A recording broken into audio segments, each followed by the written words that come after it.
All right, well, we're 30 minutes late. But I want to welcome everybody to our public budget forum of November 2025 as we kick off our budget season here.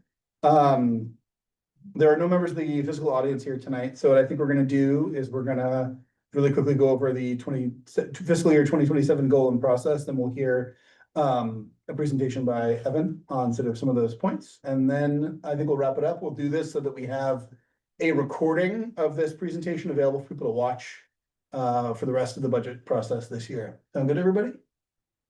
All right. Sounds good. So the Finance Committee, the goal that we developed at our last meeting, which the board adopted last month, is to conduct a process that creates and encourages public awareness of district priorities, including implementing the strategic plan and supporting maintenance of our facilities and infrastructure with minimal impact to the local contribution. This is an evolution of the committee goal that we've had last year and the year before. We're starting to, with the strategic plan being complete and the facilities master plan, well underway and nearing its own completion, we wanted to make sure that our goal for the year integrated those facts and those necessities. So that's sort of where that language comes from there.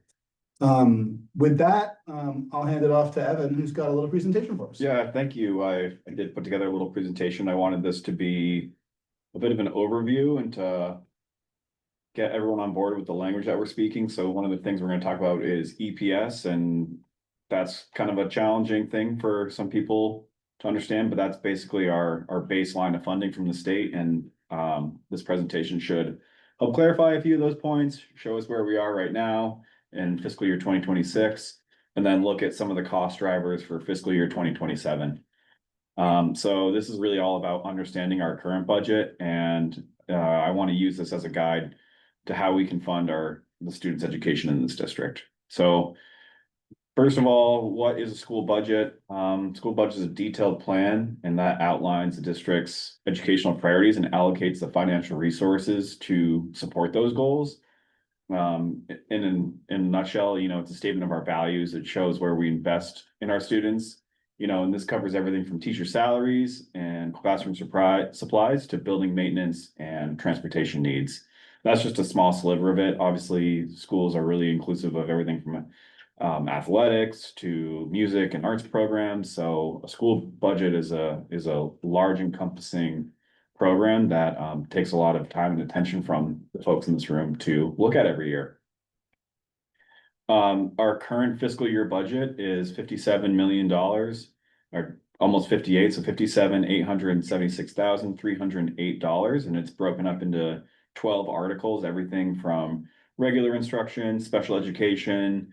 You can see on the screen here that there are a number of accounts that make up the school budget. The general regular instruction being the largest, and the all other expenditures being the smallest, which is article number 12. But I also wanted to provide this pie graph on the side here just to show what goes into these various articles and how much of our budget is made up of various things. So personnel and benefits, that's salaries, benefits, payroll taxes. By benefits, I mean health insurance, dental insurance, retirement. That's currently 76.8% of the operating budget. Something like operations and maintenance, which is everything for the care of the buildings, cleaning supplies, that kind of stuff. That is only a small chunk of the $57 million budget at 5.4%. So really, when we talk about our school budget, we're talking a lot about personnel costs, and then how we allocate the rest of that pie is really important for us to look at. Next is the EPS 101, so understanding essential programs and services. So the definition of EPS is, like I said, essential programs and services. This is the state's funding model that determines the minimum cost that they will provide to an adequate education for every student. It establishes a baseline for core academic areas, supporting staff and operational needs. And this is really important because it's the foundation of the budget. It's the primary state contribution that the district receives, and our local budget is built upon this foundation to meet and exceed those minimum standards. It's I like to consider it as the floor and not the ceiling of the funding. So if we think more about what EPS covers, it covers core instruction. They give an allocation for funding for teachers, textbook, classroom technology, academic programs, student support. They look at all of the staff and then they allocate a dollar amount per how we categorize all of our staff. And they also give you an allotment of money for every student that you have in attendance. So they also look at how much we need for transportation, building maintenance, and utilities, and they come up with this formula that they plug everything into, and they give us a baseline of funding. So for this current fiscal year, this line that says less state subsidy EPS, they gave us $21 million. And obviously our budget was $57 million. So we had to make up, as a local district of our 4 towns, $34 million to meet that gap in funding to be able to provide a quality education for this district.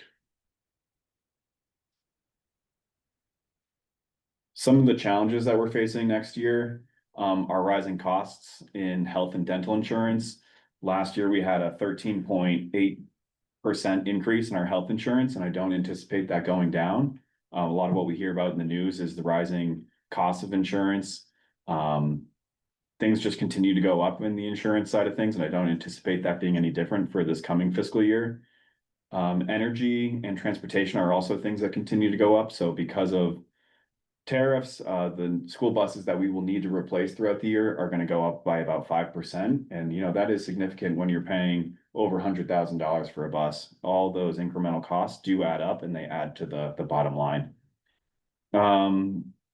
Also, there's a lot of different things that are changing throughout the district. The complexity of student needs, special education, those costs continue to rise. And, we also want to look to where we can invest in our aging infrastructure. We're going through this facilities capital maintenance plan that we're working on with our partners Harriman, and they're identifying where we need to invest our money. And this plan that they're putting together is going to be a good pathway for us to look at our aging infrastructure and how we want to allocate money.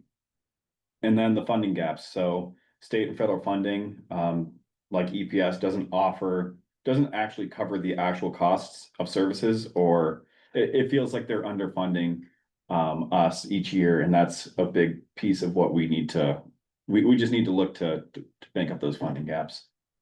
The Title I funding, Title II and Title IV funding was uncertain for this fiscal year. We were able to get that, but if we were to lose out on the title federal funding, that would be about $700,000 that the district would have to come up with a plan for. And I wanted to talk about our timeline. So how and when our decisions made. So this is the budget development timeline that can be found on MSAD 75's website. As you can see, we're at November 10th here, which is the 3rd meeting of our budget timeline.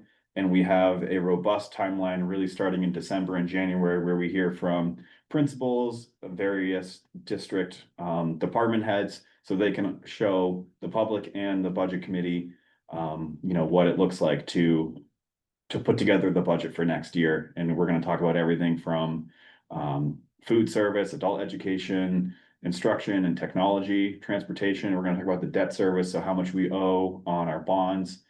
And this is really going to take us all the way up until May 21st, when we have our district budget meeting at the Orion. That's a really great opportunity for the public to learn more about and offer their insight, but really we want to see people before then so that we can hear about what matters to the public. And then on June 9th, everyone in the district has the opportunity to vote on the budget, and we look forward to seeing those results. If that chart was a little bit overwhelming, I've boiled this down into 4 helpful stages. So January and February is all about planning. The departments submit their needs. We hear from the state how much we're going to get in subsidy. March and April is all about, the superintendent's budget, where Heidi and myself will go out to a few schools and we'll talk about what we propose the budget to be. May is all about public feedback, and then June is adoption. So that's where it looks from here. And that's the presentation I put together. That's great. Thank you, Evan. And the only thing I would just sort of add for anyone who's listening to this video down the line, EPS from the state is where the 55% number you might hear about with state budget funding for schools comes from. And so the state determines an EPS number for a school district, says you need X dollars, and the state then gives you 55% of X. And so that's where our 20 million came from, that was the 55% of what they thought our EPS budget was. And to your point, that underfunds what we actually need to do our school, so. Yeah, thanks for that helpful detail. Yeah, no, just figured I'd add that in, just to, Yeah. people hear the 55% number a lot, just thought I'd add that context. Perfect. Any questions or comments from the committee, from Heidi? No, haven't covered Really it great really well. presentation. Yeah, it's nice, Thank you. short and sweet, I like it. Yeah. Let's get a PDF version of this posted to that public budget website as well. Cool. With this, with the link to the video and whatnot. So yeah, for anyone listening, there are many ways to get to the budget website at link75.org. Heidi has helped make sure we got a button added to the homepage for it. It's under the business office section. If you're navigating through the menus, there's a Q&A document there. We'll be updating that site throughout the year, you know, after every meeting, if there's new materials or whatever, we'll make sure we're posting it the way that people can see what's information is out there. Can you also comment on that page? We have not set it up to comments. That's a good question, actually. If we want to do it that way, or just have emails get fed in, that's a good way. We'll follow up on that, Amy. I like where you're headed with that. Because that could be good. We can set up a feedback form of some kind, maybe. Maybe what we could do is a budget info at link 75. Email. Yeah, I think we might have one. I could check. Cool.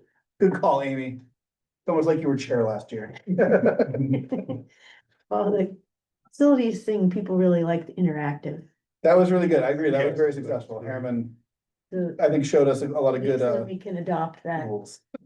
Yeah. I'm tired of those aspects, right? Yeah. Right.